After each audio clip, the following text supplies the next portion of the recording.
Es un tipo de relación totalmente personalísima. Es una relación que la misma doctrina precisamente le reconoce como relación jurídica tributaria. ¿Y por qué la misma doctrina le da ese tipo de definición a esta obligación tributaria? Porque sabemos que de esa relación jurídica tributaria surge un vínculo jurídico, el cual va a quedar establecido entre lo que es el sujeto pasivo, entiéndase el contribuyente, y el sujeto activo, ¿ya?, que sería el Estado. Pero ese vínculo jurídico que se dé dentro de estos sujetos, para que sea relación jurídica tributaria, debe de nacer a la vida el hecho generador. Ese presupuesto establecido dentro de la ley, ¿ya? Ese hecho acaecido, dirían algunos autores por ahí, pero al final de esa relación jurídica tributaria, en donde al final debe de nacer el hecho generador, que es lo que le da nacimiento a la obligación tributaria, va a establecer la comunicación entre los sujetos, tanto pasivo como sujeto activo como tal. Y de ahí van a surgir una serie de derechos y obligaciones para las partes. De esa cuenta, pues la relación jurídica tributaria, según la doctrina, nos permite establecer ese vínculo jurídico. Ahora bien, la obligación tributaria, como le denomina el Código Tributario, constituye un vínculo jurídico, según el artículo 14 de nuestro Código Tributario, de carácter personal entre la administración tributaria y otros entes públicos acreedores del tributo y los sujetos pasivos de ella.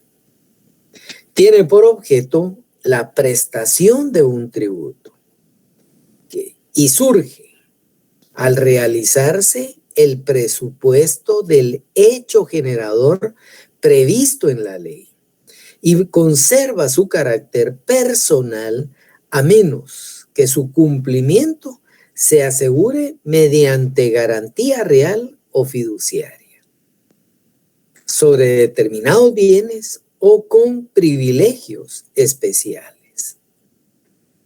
Aquí hay que tomar en consideración una serie de elementos. ¿Por qué?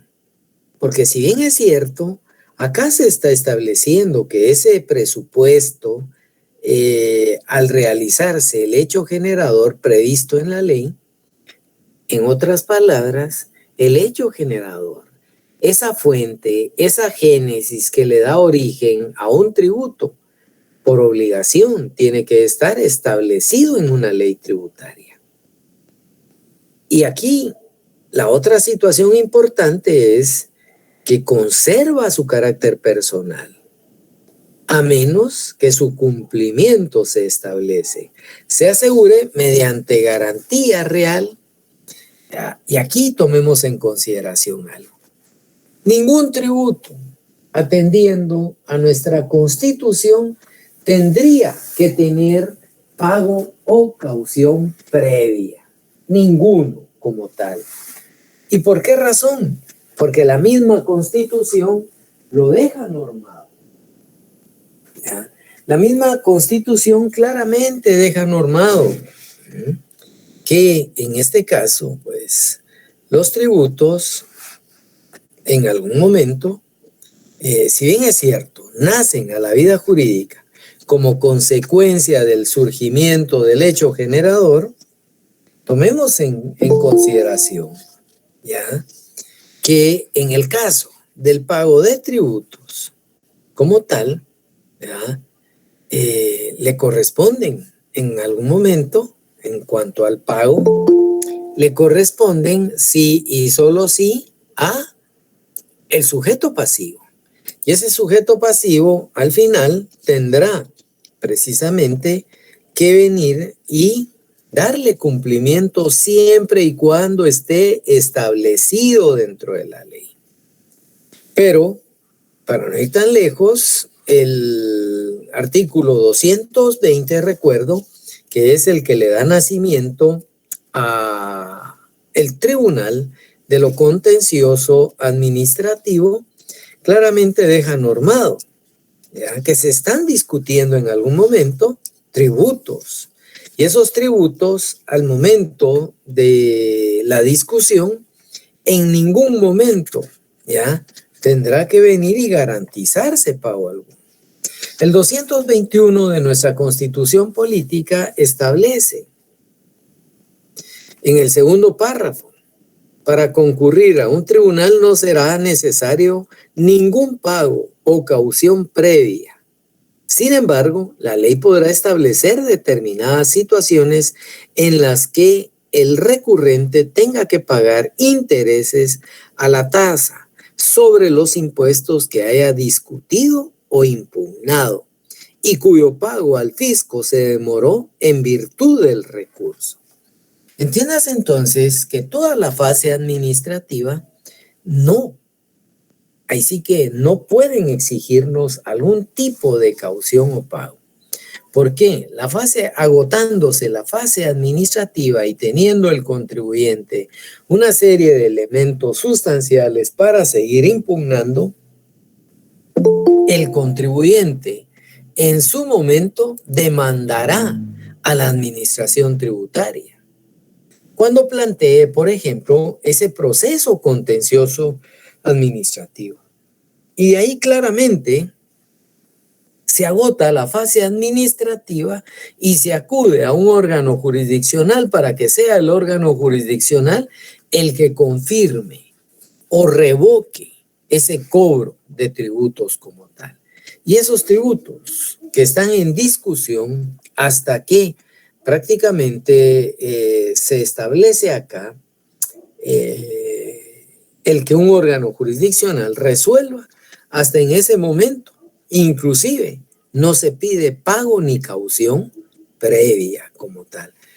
Entonces, hay que tomar en consideración esto porque muchas veces encontramos cómo se nos pueda exigir cuando en realidad no se tendría por qué venir y cubrir, ahí sí que ningún pago, tal y como lo regula este artículo 14. Y vean cómo nos lleva a error. Tiene por objeto la prestación de un tributo. Surge al realizarse el presupuesto del hecho generador previsto en la ley y conserva su carácter personal a menos que su cumplimiento se asegure mediante garantía real o fiduciaria sobre determinados bienes o con privilegios especiales. Y luego ese artículo 14 finaliza con que la obligación tributaria pertenece al derecho público y es exigible coactivamente. Yo no me aparto a que en algún momento se pueda prácticamente establecer un cobro bajo presión, pero sí es trascendental, es fundamental, diríamos, que quede claro que en ningún momento se tiene que pagar y discutir posteriormente administrativamente. En ningún momento se tendría que venir y prestar garantía alguna si básicamente está en discusión el pago de un tributo. Entonces, esta definición del artículo 14 claramente es muy similar a aquellas definiciones doctrinarias en donde esa relación jurídica tributaria, atendiendo al Código Tributario, se le reconoce como, en este caso, obligación tributaria. En cambio, la doctrina le conoce como relación jurídica tributaria. Y en ambos casos aterrizamos con que, con que se presenta ese vínculo jurídico entre un sujeto pasivo, que es el obligado al pago del tributo, siempre que se materialice el hecho generador. Y por otro lado, el sujeto activo que mencionaba, que es el Estado o aquellos entes acreedores de un tributo. Y un ente acreedor de un tributo, pues podemos mencionar a través de la ley orgánica de la Superintendencia de Administración Tributaria, el Estado prácticamente con esa ley orgánica le da nacimiento a Doña SAT. Pero al mismo tiempo establece claramente que, que tiene funciones específicas y se la ha delegado por mandato constitucional el Estado, en el 134 de la Constitución. Por otro lado, está el reconocimiento de esa autonomía del municipio. Y desde ahí se le delega precisamente a través de la ley, en este caso del organismo ejecutivo, le traslada automáticamente la administración y cobro para el desarrollo de las localías del impuesto único sobre inmuebles. Y también le delega autonomía al Instituto Guatemalteco de Turismo, quien tiene ley orgánica y que desde esa ley orgánica automáticamente le asiste el derecho de cobrar un cuasitributo denominado 10% sobre hospedaje. Son los entes acreedores de un tributo como tal. Bueno, esta es la definición de lo que es la obligación tributaria regulada en ese artículo 14 y que la doctrina le reconoce como la relación jurídica tributaria. Me detengo. Antes de continuar, ¿alguna inquietud, algún aporte o duda? Señores. De mi parte está claro, licenciado. Bueno, al licenciado Tatawin, Eric Alexander, bienvenido, buenas noches. Buenas noches, licenciado. Solo con una inquietud, viendo el artículo 14 del Código Tributario, la parte última, donde dice que la obligación tributaria pertenece al derecho público y es exigible coactivamente. Hace algunos días estaba lo de, ¿cómo se llama? No venderle gasolina a quienes poseyeran, pues, obviamente su vehículo, ¿verdad? Y que no hayan pagado el impuesto de circulación. Partiendo de esto, licenciado, ¿será posible que eso hubiera sido viable, licenciado? No sé si te comprende mi pregunta. Ya, no tenga pena, más o menos la tomo y sí considero que es importante tomar en consideración que muchas veces presionan o quieren presionar a efecto precisamente de exigir el pago de un tributo como tal. Y debemos de tomar en consideración que inclusive los convenios suscritos con las distintas municipalidades que tienen Policía Municipal de Tránsito, a efecto del que aquel que no hubiese pagado las multas no tenía derecho a pagar el impuesto, empezaron a percatarse que estaban cometiendo una ilegalidad y que lo único a lo que en algún momento nos iba a llevar ese tipo de actitud por parte de la administración tributaria era a que todos los contribuyentes hicieran uso de poder trasladar a través de un memorial y efectuar el pago bajo protesto y consignarlo a tribunales. ¿Por qué? Porque el Código Tributario claramente le deja instituido que el pago debe efectuarse en lugar y fecha y plazo que la ley en algún momento nos indica. Ejemplo, la ley del impuesto al valor agregado nos indica que el IVA del mes inmediato anterior tenemos el mes siguiente, ¿verdad? A efecto de poder hacer efectivo el pago de ese IVA. En el caso de la ley del impuesto, en este caso, o la ley de circulación de vehículos, claramente nos daba una temporalidad. Y la temporalidad, por alguna razón, vencía este 1 de agosto. Cuando suscriben esos convenios, automáticamente empezaron a aparecer sanciones, remisiones, supuestamente por, ¿qué sería? Exceso de velocidad, casi siempre, y captando un número de placa. Y al mismo tiempo, en esa foto, imprimiéndole el velocímetro y pues fecha y hora. A raíz de esto, es importante que el importe de una deuda tributaria en ningún momento puede estar subordinado a otro tributo o a algún tipo de sanción pecuniaria o al cumplimiento de una obligación accesoria. El artículo 38 de nuestro Código Tributario claramente deja normado que el importe de una deuda tributaria puede ser consignado judicialmente por los contribuyentes o responsables en los siguientes casos. Primero, negativa a recibir el pago o subordinación de éste al pago de otro tributo o sanción pecuniaria o al cumplimiento de una obligación accesoria o adicional no ordenado en una norma tributaria.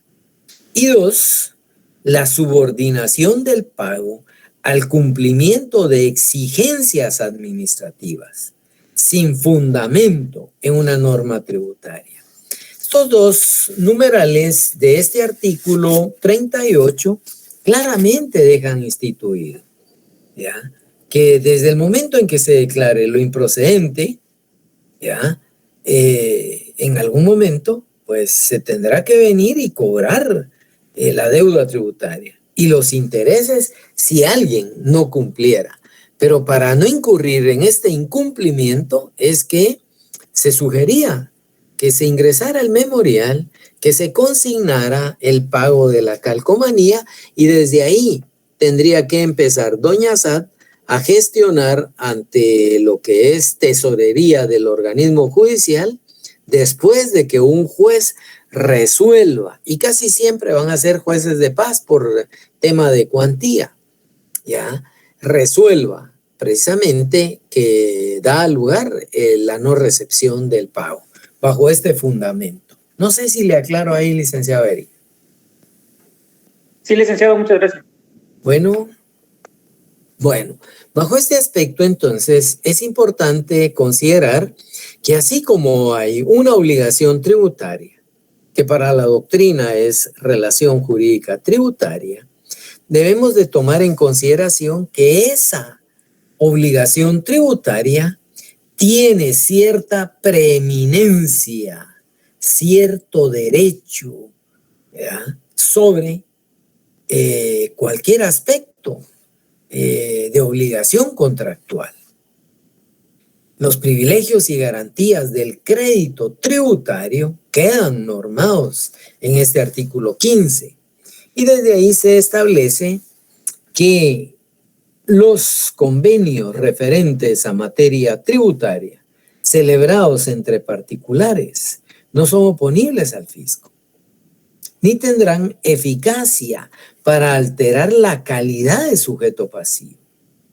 En esta primera parte del artículo 15, lo que podemos comprender es que esos convenios referentes a materia tributaria, imagínense, ustedes están realizando contratos a efecto de trasladar bienes o prestar servicios y facturárselos a otra persona. El que la otra persona no les haya pagado no implica que ustedes en algún momento no cumplan con esa obligación tributaria. Emitida la factura, tienen la temporalidad a efecto de poder hacer efectivo el pago del tributo. Por ello es de que se establece que no son oponibles al fisco. Ese tipo de obligaciones celebradas entre particulares y que por supuesto conlleven materia tributaria. Cualquier factura lleva un impuesto al valor agregado. Y si el contribuyente está inscrito como sujeto directo del impuesto sobre la renta, también lleva adherido un impuesto sobre la renta. Y si en algún momento ese sujeto pasivo no está sujeto a pago directo, sino que a cierres trimestrales, automáticamente tiene la obligación de contribuir o tributar no solo en IVA, no solo en impuestos sobre la renta, sino que también en impuesto de solidaridad. Ante este escenario, este primer párrafo del artículo 15 claramente deja normado entonces. No puede ser oponible el que el otro no nos pague, ¿ya? Y no puede alterarse la calidad de sujeto pasivo. Si uno extendió la factura y uno cobró el IVA, uno es el sujeto pasivo. Ahora bien, hay algunos reconocimientos que en algún momento les asiste un derecho, ¿ya?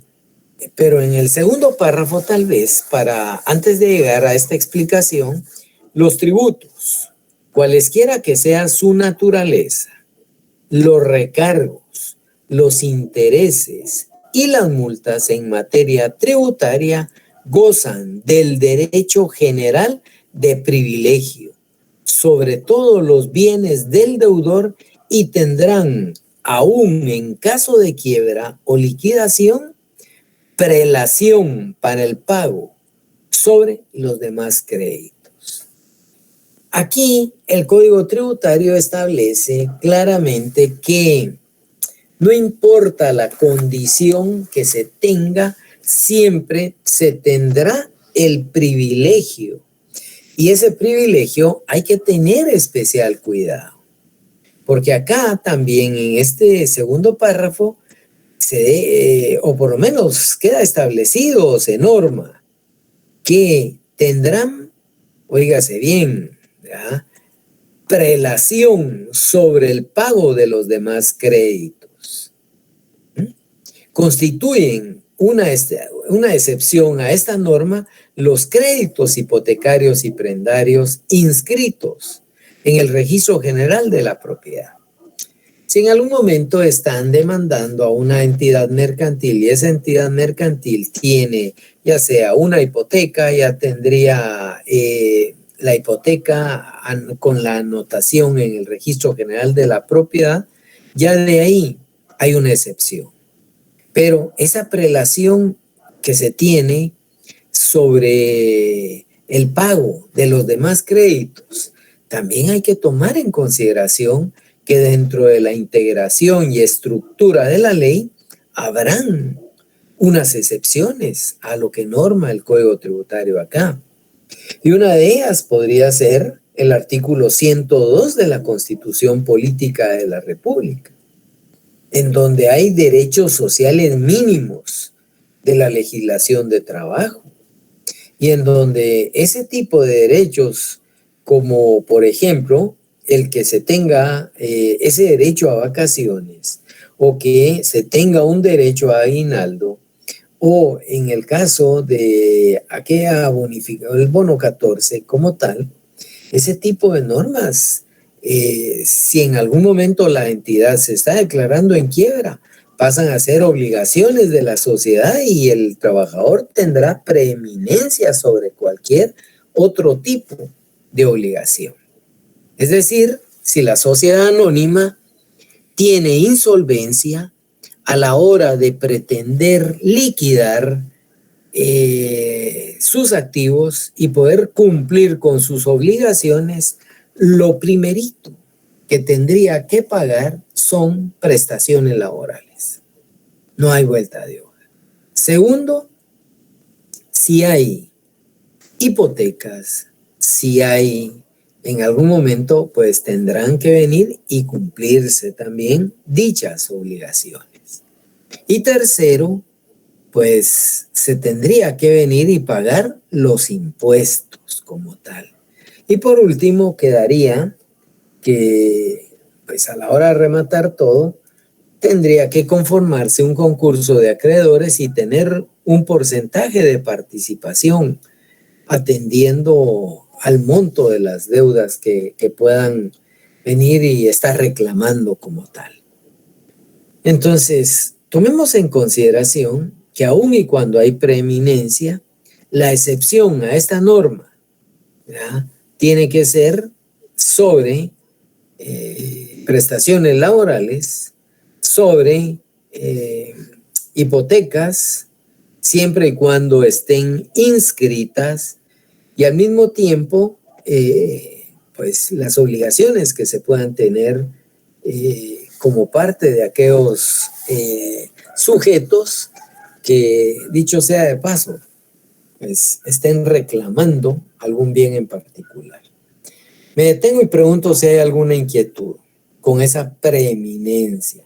Es importante que tengamos claro estos dos conceptos a efecto de poder avanzar dentro de lo que es la obligación tributaria. ¿Dudas? ¿Comentarios? ¿Aportes? Sí. De mi parte no hay ninguna duda, licenciado, con lo del derecho del privilegio, el privilegio de los impuestos. Licenciada Marlene. Licenciado Eric, cuénteme. Una consulta, licenciado, me surge una duda, no sé si estaré bien, pero le comento.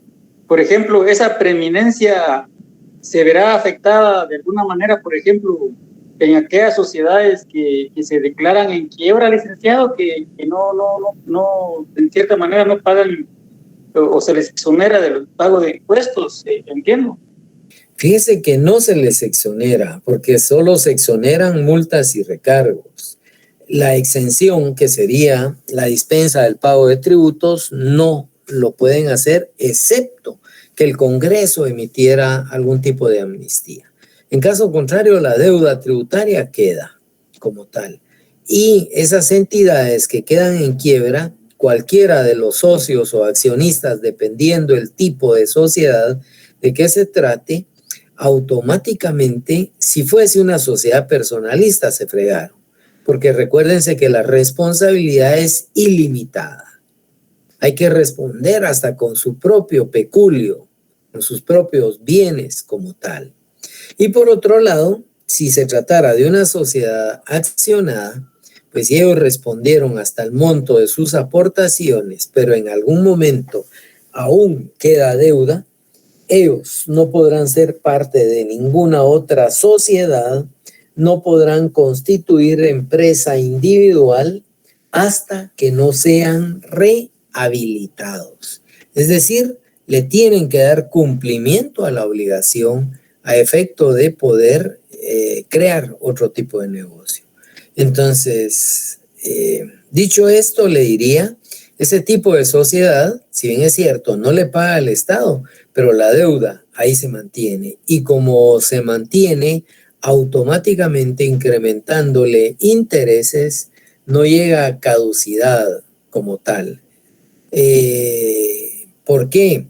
Porque antes de los 4 años, casi siempre se reclama el pago de esos tributos y posteriormente, si no se cumpliera, se traslada como título ejecutivo, se confirma esa función y es parte de las, en este caso, de las funciones de la administración tributaria, en donde en el artículo 19, planificar, programar, organizar, dirigir, ejecutar, supervisar y controlar todas las actividades que tengan vinculación con las relaciones jurídico-tributarias. Y de ahí, como consecuencia, pues de la aplicación, recaudación y fiscalización de tributos, ellos inician un proceso económico, en este caso sería económico, un juicio ejecutivo como tal. Y ese proceso ejecutivo, al final debemos de tomar en cuenta que ellos van a utilizar la vía económica coactiva. ¿Y por qué? Porque ya han determinado saldos líquidos, saldos exigibles a favor de la administración tributaria.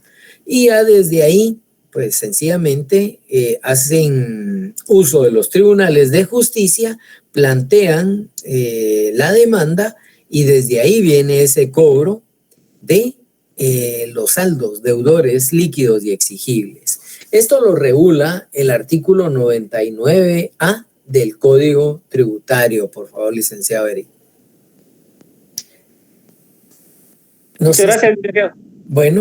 Bueno, ¿alguien más, señores? Si no, nos vamos ahí con la concurrencia. Licenciado, solo una duda, tal vez me quedó, o no sé si le comprendí bien. ¿La excepción aplica para que el pago de la obligación sea después de que paguen las prestaciones laborales, las hipotecas? Después de ello, ellos cumplirían con la obligación tributaria, o yo me confundí? No, así es, licenciada Juárez. Vean, acá el Código Tributario le establece una situación, la preeminencia, la prelación. Y esa prelación es tener un derecho primario. Pero el Código Tributario está por debajo de la Constitución Política. Y la Constitución Política en el artículo 102 claramente le deja normado ese tipo de beneficios que los trabajadores al final tienen como tal. Basta revisar ese 102 en cuanto al tema, por ejemplo, de las vacaciones, allá por el inciso I, o en el caso del aguinaldo en el inciso J, ¿ya? Que dicho sea de paso, pues son situaciones de interés como tal. Y si en algún momento existen este tipo de normas y garantías irrenunciables, óigase bien, irrenunciables para los trabajadores, pues por arriba, al estar la Constitución, se debe cumplir con ello. La otra situación que no hay que perder de vista, y se las aclaro para que no vayan a tener un grado de confusión, es ¿qué pasa con la sociedad cuando entra en crisis? El Código de Comercio le va a establecer las formas sobre las cuales una sociedad puede liquidarse. Y con la pérdida de ese 60% del capital autorizado, suscrito y pagado, ¿verdad? O solo pagado como tal, pues esa sociedad técnicamente podría estar en quiebra. Y si esa sociedad tiene deudas con un buen grupo de personas, va a existir un concurso de acreedores. Personas que se unen y que van a reclamar todo aquello que la sociedad les pueda deber en calidad. En algún momento fueron proveedores, pero se conforma el concurso de acreedores. Y el Código de Comercio le va a normar que para lo que es el cierre y liquidación de una sociedad deben de preverse el concurso de acreedores, los gastos de liquidación y lo que quede para los accionistas. Hay otro tipo de mecanismo de provisión de fondos y es ahí donde empieza el dilema. Si el Código Tributario norma que hay prelación y el Código, en este caso mercantil, le establece un procedimiento de liquidación, ¿y qué pasa con los trabajadores? Es ahí donde vemos, hay dos normas ordinarias y por primacía la Constitución garantiza. Entonces, no hay una norma que le lleve detenidamente. Doña Sad le va a alegar, pero usted puede hacer valer su defensa sobre ese tipo de primacía de la Constitución para pagar el pasivo laboral. Después de pagar el pasivo laboral y después si hay hipotecas, siempre y cuando estén inscritas, cubre las hipotecas. ¿Por qué? Porque esos bienes son la garantía del crédito que se haya recibido en algún momento. Y por otro lado, pues entonces se cobraría Doña Sad, pasaría a hacer luego el concurso de acreedores y si quedara algo para los accionistas. En ese tipo de estructura, licenciada Mildred. ¿Estamos ahí? Sí, muchas gracias, licenciado. Bueno, bien, señores, partiendo entonces de lo que es la relación jurídica tributaria, tomemos en consideración que hay obligaciones que van a surgir de esa relación jurídica tributaria. Y dentro de esas distintas relaciones habrán obligaciones determinadas dentro de la doctrina y dentro de la ley. Y desde ahí podemos establecer que así como hay obligaciones que surgen de la relación jurídica tributaria, atendiendo precisamente a los distintos pensadores, atendiendo, nosotros le denominamos doctrina como tal, vamos a encontrar obligaciones de dar, de hacer, ¿ya? Que pasan a ser obligaciones hasta cierto punto primarias, la de dar sobre todo. Esa es principal. ¿Por qué?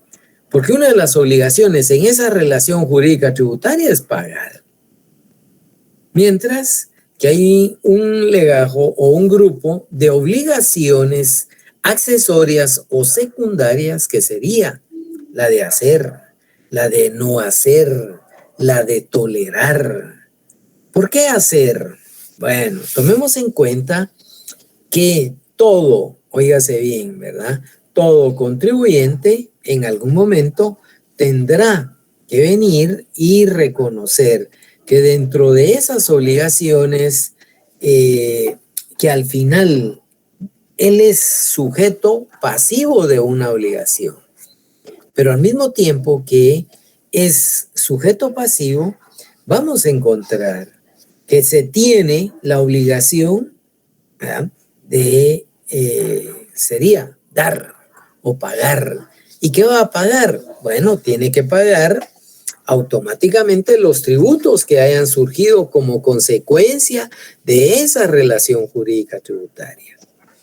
Y desde ahí podemos entonces, sí, reconocer, ahorita le doy la palabra, podemos reconocer que dentro de la determinación de una obligación, por ejemplo, que sea la de pagar, el Código Tributario claramente deja establecido que como obligación principal será entonces el poder venir y determinar qué es lo que hay que pagar.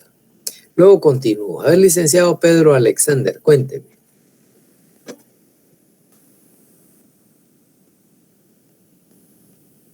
Disculpe, licenciado, se me levantó la mano.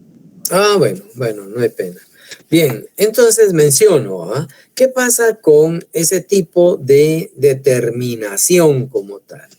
Aquí debemos de comprender, ¿ya?, que esa es una obligación que va a surgir como consecuencia de este tipo de relación jurídica. E insisto, la determinación.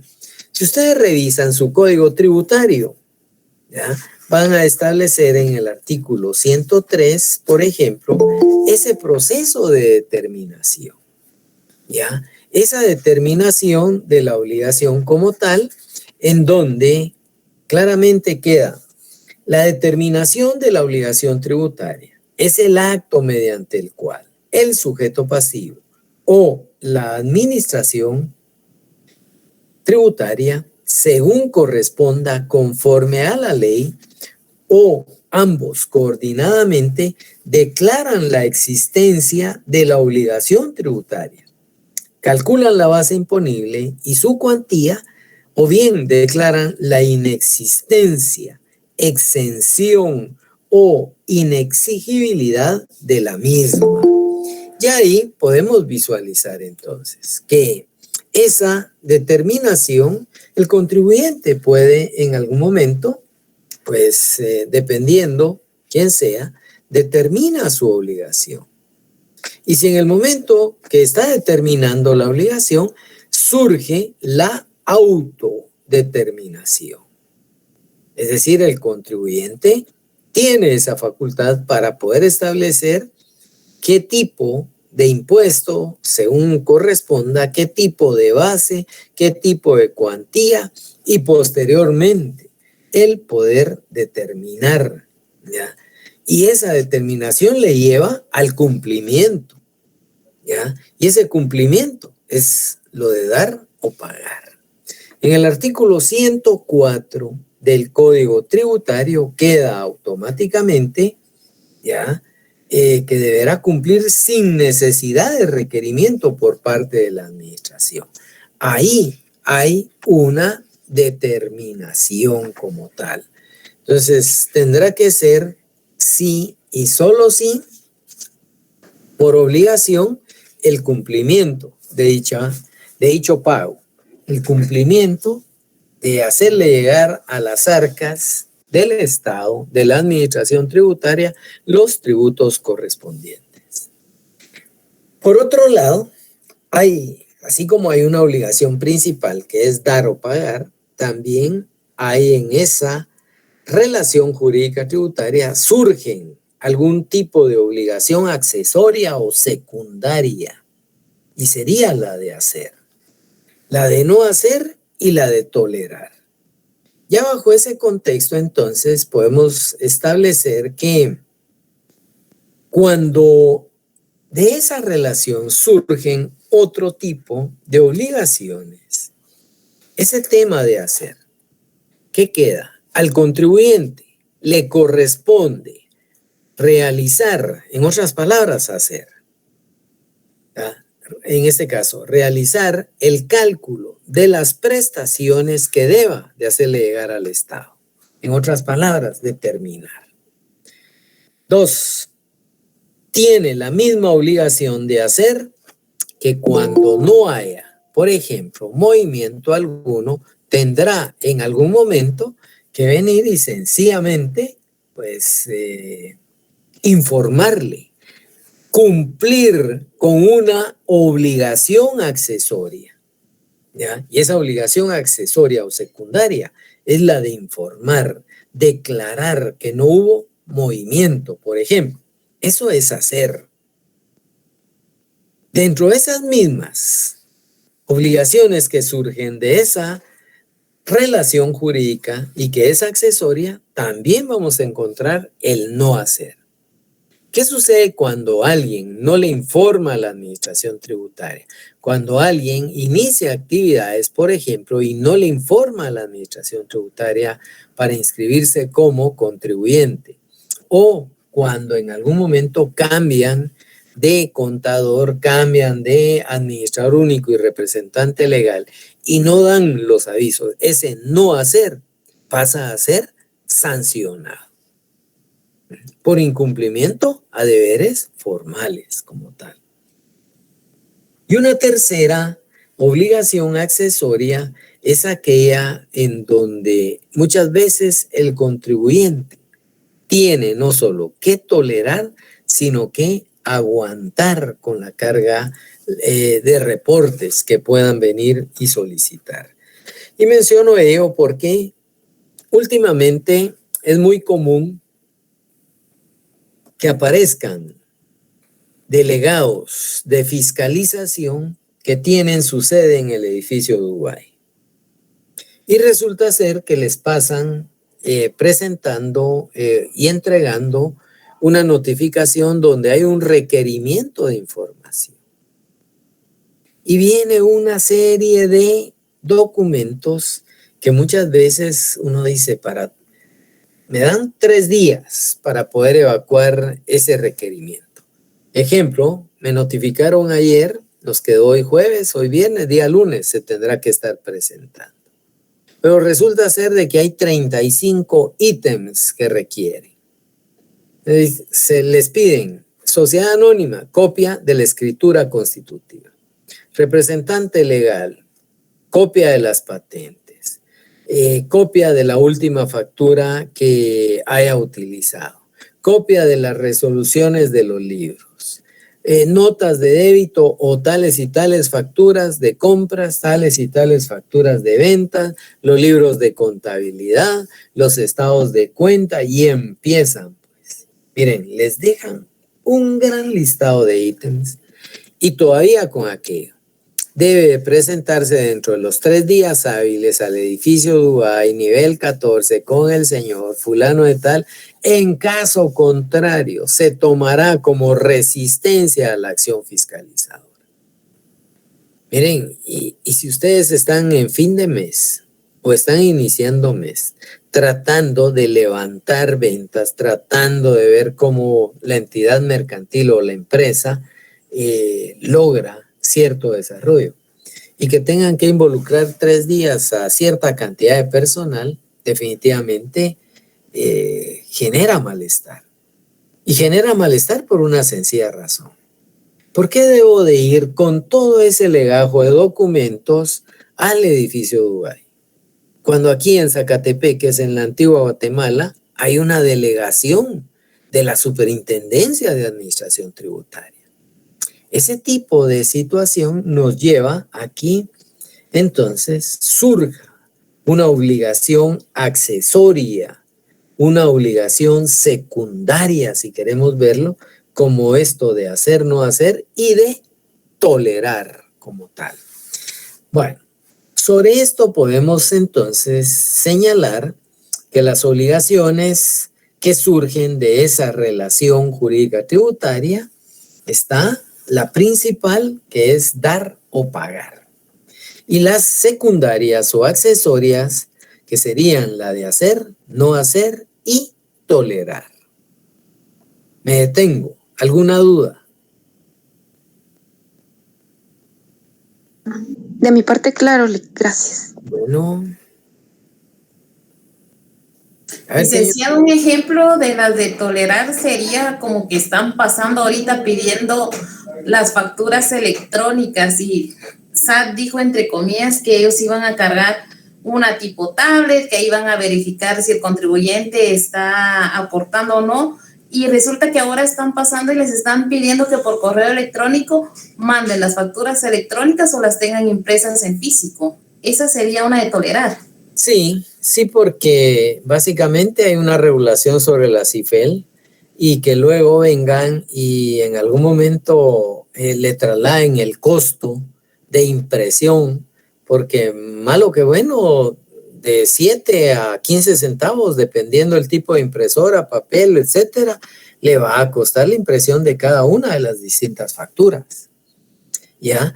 Pero vuelvo a ese aspecto de tolerar, que si en algún momento cuando pasan y usted no las tuviera, le requieren la información y le consignan el nombre de un auditor de fiscalización que tiene su sede, por ejemplo, allá en la zona 10. ¿Y por qué? Si aquí hay una delegación de SAT, ¿por qué no presentarlas aquí y tener que irse hasta allá? ¿Ya? Eso es tener que tolerar este tipo de situaciones, ¿ya? Y sabemos positivamente del por qué, ¿va? Porque si definitivamente uno no les cumple, automáticamente le inician un proceso. ¿Por qué? Porque al final a ellos lo que les interesa es elevar la recaudación, porque reciben por metas alcanzadas una comisión. Tristemente prostituido el tema de la recaudación. ¿Estamos ahí? Sí, licenciado, gracias. Bueno, dentro de la relación jurídica tributaria, insisto, llamada por el Código Tributario como obligación tributaria, hay entonces una serie de obligaciones que surgen de esa relación. Esa principal y las accesorias. Pero así como hay obligaciones que surgen, también hay doctrinas que en este caso, que se refieren o que nutren a esa relación jurídica tributaria. Y dentro de esas doctrinas, para algunos tratadistas habrán muchas, ¿ya? Aquí vamos a abordar 2 nada más. Una primera que es de carácter simple, una doctrina de carácter simple dentro de una relación jurídica tributaria, en donde solo existe la obligación de pagar. Los tratadistas que desarrollan esta doctrina de carácter simple claramente dejan instituido que en ese vínculo jurídico, desde el momento en que nace el hecho generador, lo único que debe de realizar el sujeto pasivo es la obligación de pagar. Y no existe otra. Entonces, a esta se le ha denominado doctrina de carácter simple en esa relación jurídica tributaria. Y hay una segunda que es de carácter complejo. Hay obligaciones para ambas partes. Si en un momento determinado han sido objeto de fiscalización, han transcurrido los 30 días y por X o Y razón la administración tributaria sencillamente les notifica una serie de hallazgos, mas no determinó el sustento de ese tipo de hallazgos, automáticamente nos vamos a encontrar con aquel escenario, ¿ya?, en donde prácticamente no se cumplió con ese tema de hoy. ¿Y por qué? Porque todas las resoluciones que la administración tributaria realice, atendiendo siempre al Código Tributario, tiene un plazo para notificarlas como tal. Y si dentro de ese plazo no se puede impugnar prácticamente la notificación, ¿ya? En el artículo 132 del Código Tributario, ustedes van a encontrar que toda notificación personal que se practique o debe practicarse dentro de un plazo de 10 días hábiles, contados a partir del día siguiente que se dicte la resolución, ¿ya? Obviamente la resolución de que se trate. Podríamos decir entonces que en algún momento viene la administración tributaria. Ejemplo, hoy estamos a día 4, ¿ya? Resulta ser que ellos por alguna razón emitieron un dictamen miércoles 20 de julio. Automáticamente a partir del día siguiente, sería 21, 22, 23, 24, 25, 26, 27, 20. El 21 sería 1, 22 sería 2, el 25 sería 3, 26 sería cuarto día, 27 sería quinto día, 28 sería sexto día, 29 séptimo día, lunes primero sería octavo día, martes 2 sería noveno día, miércoles 3 sería el 10º día. Es decir, nos debieron de haber notificado el día de ayer, no el día de hoy. Y a partir de ese momento empieza a tener aspectos críticos este tipo de resolución. ¿Por qué? Porque existió incumplimiento. Por supuesto, al trabajador irónicamente lo multan de 10 quetzales a 25 quetzales la primera vez, ¿ya? La segunda por el estilo y una tercera lo que se le multa, pero al mismo tiempo hay destitución. Pero no es tanto el tema de una sanción al trabajador, sino que la peligrosidad de poder impugnar en virtud de que no resolvieron conforme a los plazos que norma el Código Tributario. Y desde ahí empieza pues que la CIA ya no tiene 4 patas, ya solo tiene 3. Empieza a cojear la CIA. Todo el proceso empieza a tener una serie de inconvenientes hasta de poder impugnar por un vicio de consentimiento como tal.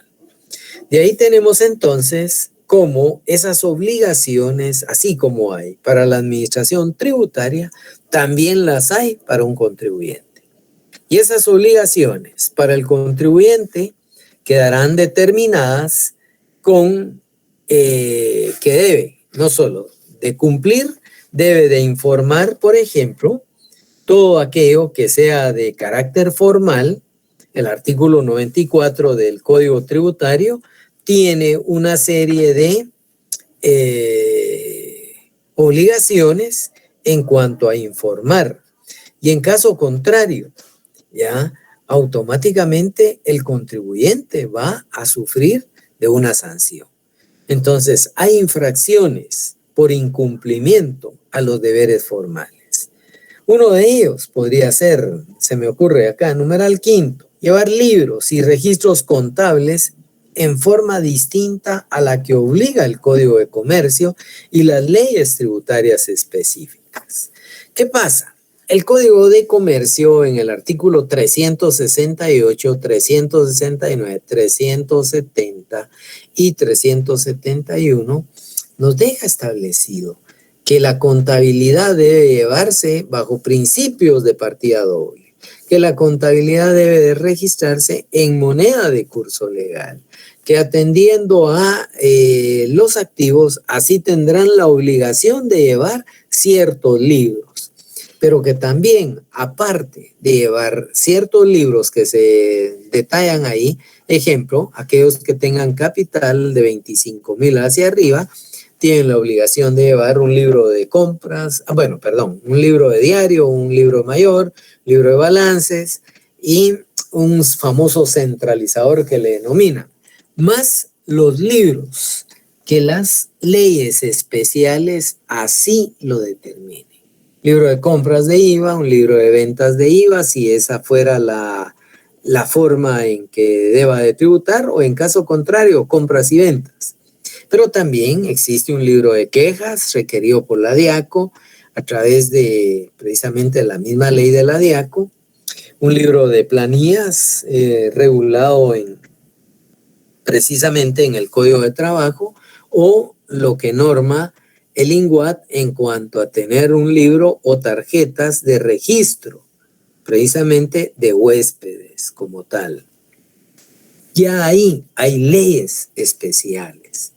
En el caso de las armerías, tienen la necesidad y obligación también de llevar el control, ¿verdad?, de Cardex en cuanto a la asignación de la venta de municiones o de armas como tal. Y así, hay otro tipo de instituciones que también requieren de algún tipo de servicio. Este tipo de situación es una obligación formal. Y aquí está lo interesante. Si en algún momento no se llevara tal y como es, pues la sanción es de 5,000 quetzales cada vez que se fiscalice y se establezca la infracción. Eso implica que si pasaron el mes pasado y lo sancionaron y vuelven a pasar y no lo tienen, les vuelven a sancionar. Y así va sucesivamente. Son obligaciones formales. Entonces, este tipo de obligación, al igual que las otras, siguen siendo parte de esa doctrina de carácter complejo en la relación jurídica tributaria, en donde hay obligaciones para ambas partes. Pregunto, ¿alguna inquietud? ¿Duda? De mi parte, claro. Todo claro, licenciado. Pues ya me dieron ganas hasta de pasar un examen corto el día de hoy. Voy a ver cómo estamos ahí. Bien, esa relación jurídica tributaria tiene características. Así como hay obligaciones que surgen, así como hay doctrinas que surgen, así como se identifican a los sujetos como tal, que más adelante vamos a desarrollarlo de una forma más amplia, también tienen características. Y se debe establecer que esa relación tributaria, esa obligación tributaria, es una relación legal. Y si es relación legal, esta se establece entre personas.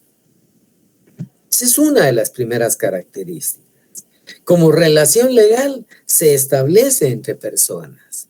Personas que van a adquirir la calidad de sujetos pasivos o bien de sujeto activo, depende del lado donde se esté. Hay una segunda característica en donde el destinatario legal siempre de un tributo, de esa relación jurídica tributaria, debe de ser un particular. Es decir, únicamente se traslada el pago de este tipo de tributos a un particular. Y es por ello que en algún momento hay instituciones, incluso hay municipios que tienen la duda si deben de pagar o no tributos. Pero ni el Estado, ni sus entidades autónomas, semiautónomas, tienen la obligación del pago de un tributo legalmente establecido. Ellos gozan de la exención, óigase bien, exención como tal, el no pago, no nacer a la vida jurídica. Mientras que acá, en esta segunda característica, yo mencionaba que el destinatario legal de ese tributo, por fuerza, un particular. El Estado no puede meterse la mano en la bolsa derecha y decir voy a pagar el IVA, recibirlo con la mano izquierda y metérselo en la bolsa izquierda como tal. No, no se puede. Una tercera característica es de que, la coordinación entre lo que es una noción de relación jurídica tributaria y potestad tributaria, esa coordinación tiene que estar íntimamente ligada. ¿Por qué? Porque la coordinación establece entonces que cuando mencionamos esa relación jurídica tributaria, ese vínculo jurídico que se da entre un sujeto pasivo y un sujeto activo al realizarse un hecho generador previsto en la ley, ¿ya?, es totalmente distinto, ¿ya?, de la potestad tributaria, pero debe de estar estrechamente vinculado a la potestad tributaria. La potestad tributaria, ese poder de imperio, ese ius imperium del Estado para poder trasladar carga impositiva, ¿ya?, tiene que estar respaldado, ¿ya?, dentro de una relación jurídica tributaria, por supuesto, por el sujeto activo como tal, es decir, el Estado o aquel ente acreedor del tributo. Entonces, esa coordinación que se dé entre sujeto activo y sujeto pasivo en ese vínculo jurídico, pues cuando el Estado desarrolla su potestad tributaria, tendrá elementos suficientes para saber hacia dónde va a dirigir los tributos. De ahí que la potestad, ese poder de imperio para que el Estado pueda gravar, no tendría por qué afectar esa relación jurídica tributaria, porque el vínculo jurídico va a materializarse desde el momento en que nace el hecho generador. Bueno, me detengo y nuevamente pregunto si hay dudas. Son 3 características las mencionadas, como la relación legal entre personas. Ese destinatario legal siempre tiene que ser un particular como tal, ¿ya? Y al mismo tiempo que se genere un proceso de coordinación para efecto de poder establecer no solo la relación jurídica tributaria, sino que la potestad que tiene el Estado. Y menciono esto, ¿por qué? Porque la potestad tiene límites y más adelante los vamos a analizar. Si no, en caso contrario, estaríamos totalmente sancionados por un Estado en materia, sancionados en materia tributaria como tal. Bueno, pregunto, ¿alguna duda? De mi parte está claro, licenciado. Bueno. No, Lic, estamos bien, gracias. Todo claro, Lic, gracias. Bueno. Bueno, hay un elemento fundamental en esa relación jurídica tributaria.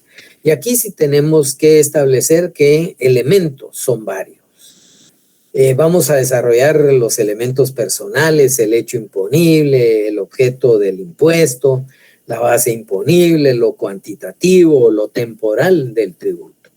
Son elementos de esa relación jurídica tributaria. En el vínculo jurídico mencionábamos que el sujeto activo, insisto, es el Estado. Y el artículo 17 claramente del Código Tributario deja instituido, pues, que pasa a ser el Estado o bien otro ente público acreedor de un tributo. Y dentro de ese elemento personal, el que más tiene diversidad de identificación siempre dentro de la calidad de sujeto pasivo es precisamente lo que regula el artículo 18 sería de nuestro Código Tributario. ¿Por qué razón?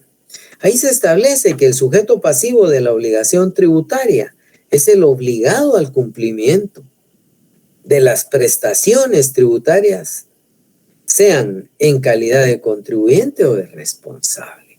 Ahí empieza a aperturarse. Es decir, que hay un sujeto pasivo que es obligado por deuda propia. Y si es obligado por deuda propia, básicamente va a tener la característica de contribuyente directo. Y en algún momento también hay que tener especial cuidado, porque cuando hay alguien obligado por deuda propia, que pasa a ser ese contribuyente, ya sea en calidad de persona individual o de persona jurídica, ¿ya? Aquí todavía se amplía más. El obligado por deuda propia, atendiendo al artículo 21 del Código Tributario, pasan a ser aquellos contribuyentes o aquellas personas individuales prescindiendo de su capacidad legal, según el derecho privado, y las personas jurídicas que realicen o respecto de las cuales se verifica el hecho generador de la obligación tributaria. Así lo norma el artículo 21 del Código Tributario. Tomemos en consideración algo, que desde el momento en que ese obligado por deuda propia puede ser el contribuyente. Bueno, el contribuyente, obviamente, es ese tipo de persona que él realizó el acto de comercio o la actividad económica y desde ahí nace el hecho generador. Y en ese hecho generador y atendiendo a la ley, pues tendrá que pagar sus impuestos. Ya.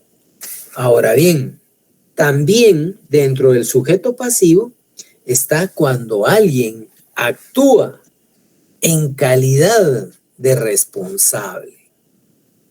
Y tenemos que tomar en consideración que hay situaciones especiales, hay actividades especiales en donde va a aparecer una persona y va a actuar en calidad de responsable sobre determinadas situaciones que se presenten. Ejemplo, hay personas que suscriben un contrato de fideicomiso. El contrato de fideicomiso, pues si bien es cierto, los romanos dieron por denominarle el famoso fiducium, en donde alguien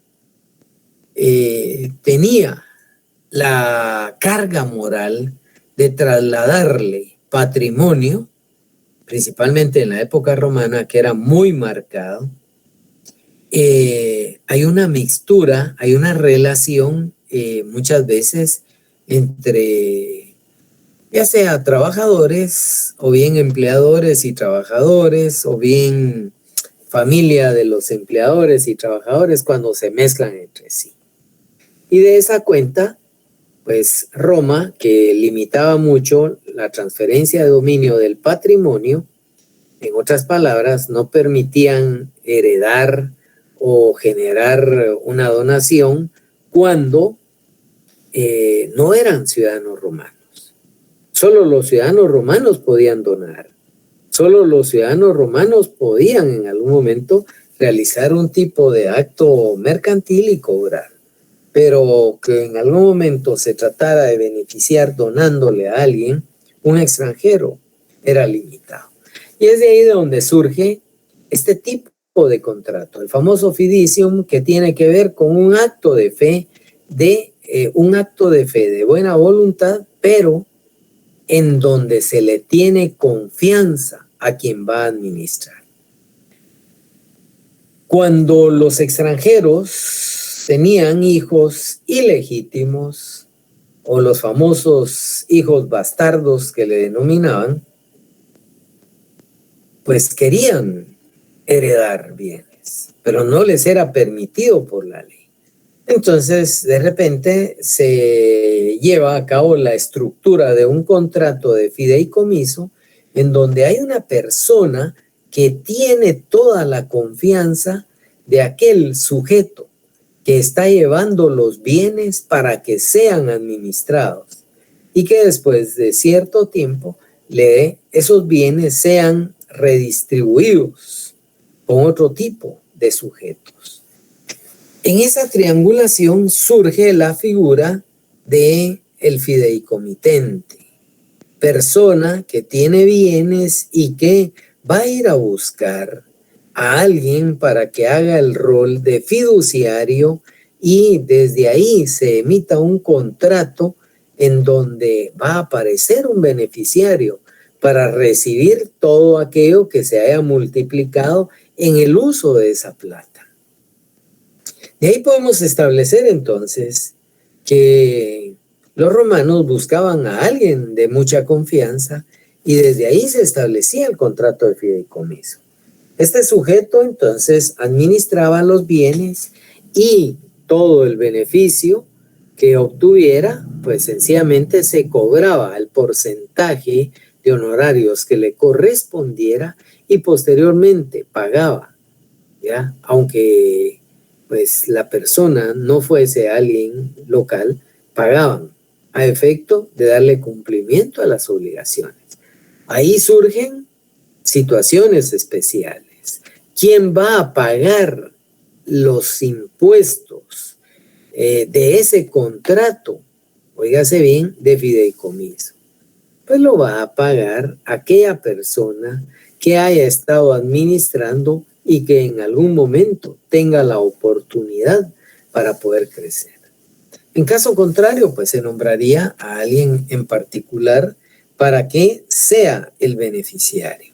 Mientras que en el caso del fiduciario, para el caso Guatemala, sí y solo sí será un banco o una sociedad financiera privada.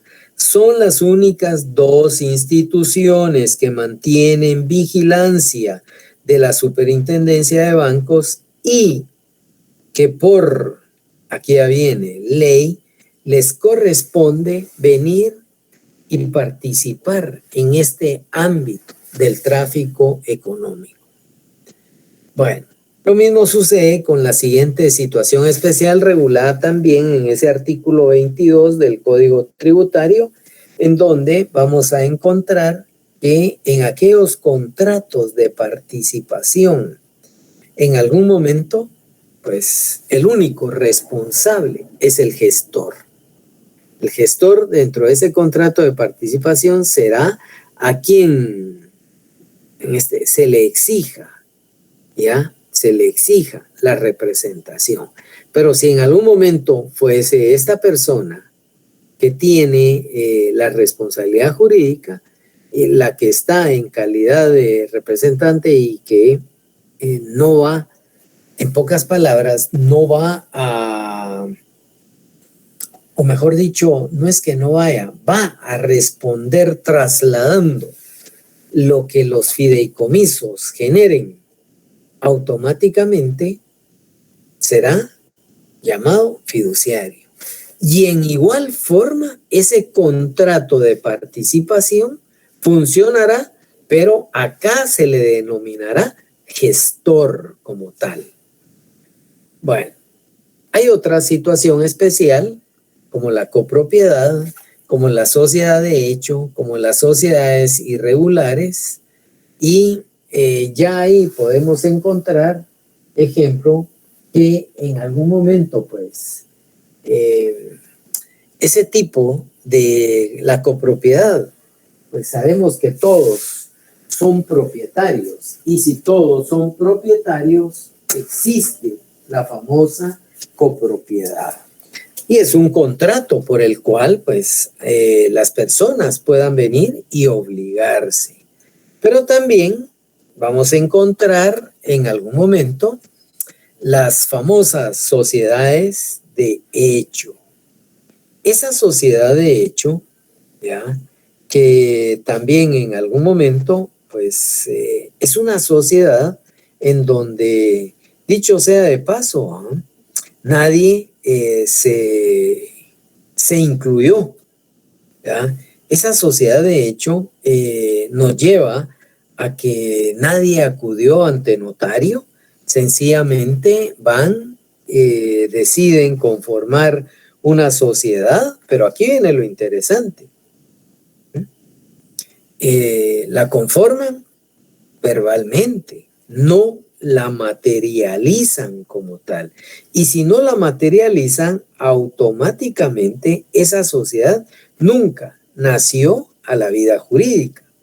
Y si no nació a la vida jurídica, esa sociedad simplemente es de palabra. Ahí todos los potenciales, óigase bien, accionistas o socios serán los responsables de ese tipo de relación dentro de la sociedad para con terceros. Bueno, por separado también vamos a encontrar que hay sociedades que pues son irregulares. Y van a ser irregulares porque se conforma ese grupo. Partamos primero de la sociedad de hecho. Se conformó un grupo de socios o accionistas, decidieron que iban a crear la sociedad, cada uno ejecuta transacciones en nombre de la sociedad. Pero al final no constituyen la sociedad. Mientras que la sociedad irregular llegan ante notario, suscriben el acta, pero no la inscriben ante el registro mercantil. Ahí pasa a ser una sociedad irregular. ¿Quiénes serán los responsables en calidad de terceros en estas situaciones especiales? Serán los mismos socios o accionistas. Bueno, el próximo día de clase vamos a profundizar en función de lo que es el sujeto pasivo, porque hay varias figuras, como podría ser en algún momento aquellos sustitutos por transmisión, ya sea por sucesión, por representación, etcétera, etcétera. Si hay alguna interrogante, con gusto, y si no, yo paso a desearles muy buenas noches, señores. Muchas gracias, licenciado. Feliz noche. Gracias. Feliz noche. Gracias. Feliz noche, licenciado. Muchas gracias, buenas noches. Feliz noche, licenciado. Feliz noche. Muchas gracias.